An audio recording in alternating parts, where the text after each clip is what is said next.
জোর চিৎকার করে যখন ভয় পেয়ে এই গেছে। ছেলেটা ভালো, সব ভালো, কিন্তু নেশা মোবাইলে ওইটা থেকে যদি না নেশাটা আবার কি তোমার ওই নাটক সিনেমা এইসব দেখে না, গেম খেলে শুধু খেলা। ওই বিদেশিদের পুষ্পিতা মুখার্জিকে চেনেন? অভিনয় করেন।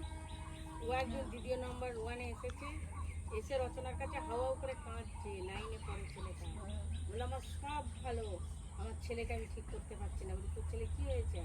বলছে মোবাইল, ভালো মোবাইল